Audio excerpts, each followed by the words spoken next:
Bismillah ar-Rahman ar-Rahim. Assalamu alaikum wa rahmatullahi wa barakatuh. Notre chapitre est la position relative.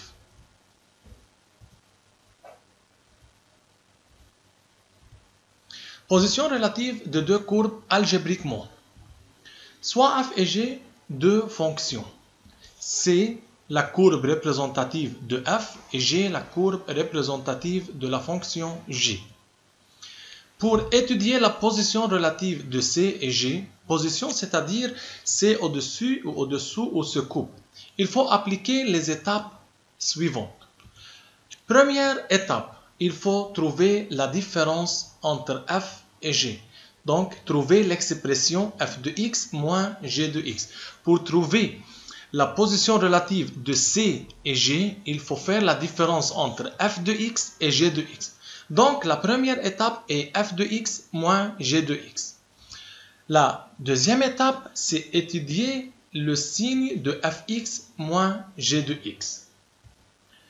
Si f de x moins g de x positive, alors c est au-dessus de g. Donc, c pour f et g la courbe représentative de g. Si f de x moins g de x positive, alors c au-dessus de g. Si f de x moins g de x est égal à 0, alors c coupe g. C'est comme f de x est égal à g de x. Si f de x moins g de x est plus petit que 0, alors c, la courbe représentative de f, est au-dessous de g. N'oubliez pas, pour étudier la position relative, déterminer f de x moins g de x. Puis, selon le signe de f de x moins g de x, on conclut la position relative. Si négative, donc c au-dessous de g. Si est égal à 0, donc c coupe g. Et si positive, alors c au-dessus de g. Exemple, on donne f et g deux fonctions définies sur moins infini 1 union 1 plus infini par fx et gx. La question, c'est étudier la position relative de C et G. Tout d'abord, il faut faire la différence entre f de x moins g de x. f de x moins g de x, c'est l'expression de f moins l'expression de g, même dénominateur. Après la simplification, c est égal à x2 moins x moins 2 sur x moins 1. La deuxième étape, c'est trouver le signe de f de x moins g de x. N'oubliez pas, pour résoudre une inéquation, c'est une inéquation, n'est pas du premier degré, c'est comparer à 0, factoriser, trouver les racines, construire un tableau de signes et trouver le résultat. Donc, les racines sont moins 1 et 2 pour le numérateur et x différent que 1 pour le dénominateur. Tableau de signes. X moins infini, moins 1, 1, 2 et plus infini. x2 moins x moins 2, c'est un polynôme du second degré. Admet moins 1 et 2 comme racine. Donc, à l'extérieur, même signe que a. Et entre eux, signe opposé de a. x moins 1, c'est un polynôme du premier degré. Donc, admet une racine unique 1. À gauche, signe opposé de a. Et à droite, même signe que A, donc positive et ici négative. Plus ou moins c'est plus, moins c'est plus, moins et plus c'est négative, plus c'est plus. N'oubliez pas x différent que 1 de mettre assuré sur 1 dans fx moins g de x. On va conclure le résultat. C'est ou négative ou f de x moins g de x négative, c au-dessous de g. Donc, entre moins infini et 1, et entre 1 et 2, c au-dessous de g. c au-dessous de g. Entre moins 1, 1 et 2 plus infini, f de x moins g de x positive. Donc, c au-dessus de g. Et ici, c au-dessus de g. En x est égal à moins 1, f de x moins g de x est égal à 0. Et même en x est égal à 2. Donc, c coupe g en x est égal à moins 1 et en x est égal à 2. Pour déterminer les points d'intersection, on remplace x dans f de x ou bien dans g de x. C'est la même. Application. On donne f de x défini sur R par f de x égale x2 plus x plus 1 et on donne la droite D d'équation y égale x plus d. C est la courbe représentative de f. Étudier la position de C et D. C'est la même chose, comme la position entre deux courbes. Arrêtez la vidéo, puis comparez vos réponses.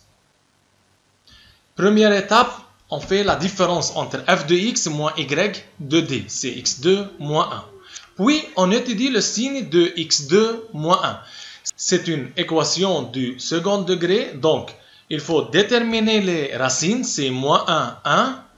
Et dresser le tableau de signes.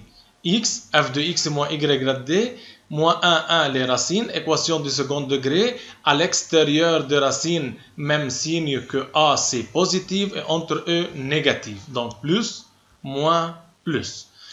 Ou f de x moins y grade d positif, donc c'est au-dessus de d. En moins 1, f de x moins y grade d est égal à 0, donc c coupe d en x est égal à moins 1. Au point, moins 1, 1. Pour obtenir l'ordonnée du point d'intersection, on remplace moins 1 dans y de d ou bien dans f de x.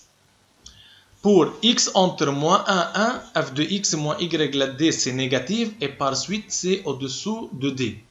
Pour x est égal à 1, f de x moins y grade d est égal à 0 et par suite c coupe d en x est égal à 1. Pour déterminer l'ordonnée du point d'intersection, on remplace x est égal à 1 dans y de d ou bien dans f de x. Finalement, pour x appartient entre 1 et plus infini, c'est au-dessus de d. Maintenant, étudier la position relative des deux courbes graphiquement. C'est très facile.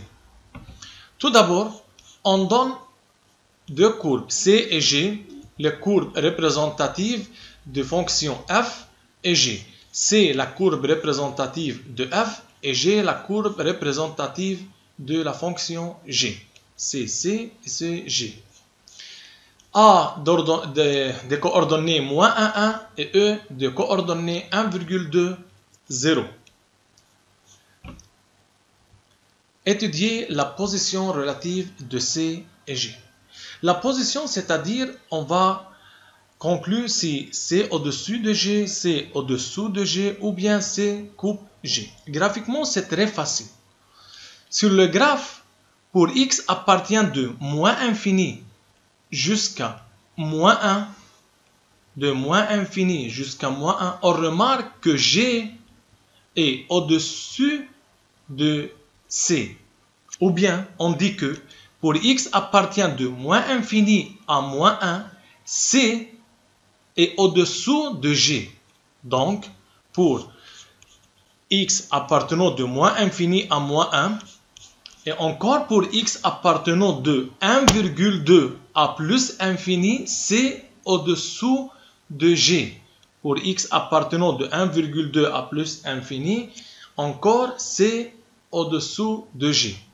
Donc c'est au-dessous de G. C'est comme f de x plus petit que g de x. Ou bien f de x moins g de x négatif. Donc f de x plus petit que g de x. Pour x appartenant entre moins 1 et 1,2, entre moins 1 et 1,2, on remarque que G est au-dessus de C. Donc, C entre moins 1 et 1, C au-dessus de G. Entre moins 1 et 1,2, C au-dessus de G. Remarquez, entre moins 1 et 1,2, on a C au-dessus de G. Donc, pour C au-dessus de G, donc f de x plus grand que g de x, ou bien f de x moins g de x positif. Pour x est égal en A et B, C et G se rencontrent. Donc, pour x est égal à moins 1, en x est égal à moins 1, et en x est égal à 1,2, C coupe G. Et par suite, f de x est égal à g de x. C'est la position relative. On peut mettre le résultat dans un tableau, comme le tableau suivant. X, f de x moins g de x, moins infini, moins 1, 1,2, plus infini. Entre moins infini et moins 1, c'est négatif, f de x moins g de x.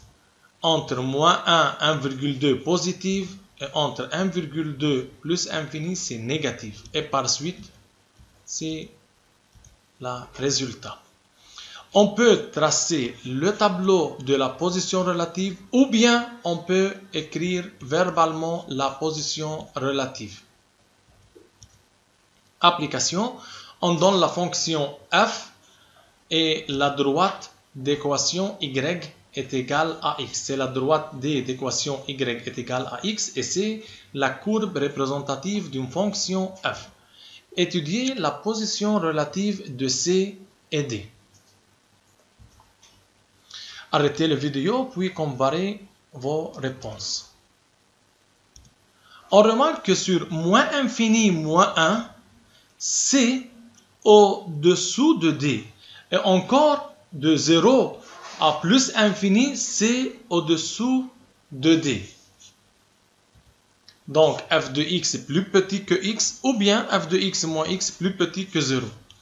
Pour x appartient de moins 1 à 0, pour x appartenant à moins 1, 0, c'est au-dessus de D. C'est au-dessus de D. Donc, f de x plus grand que x ou f de x moins x positif, pour x est égal à moins 1 et pour x est égal à 0, c'est coupe G. On peut tracer encore le tableau de position relative pour déterminer la position relative entre deux courbes ou bien une courbe et une droite.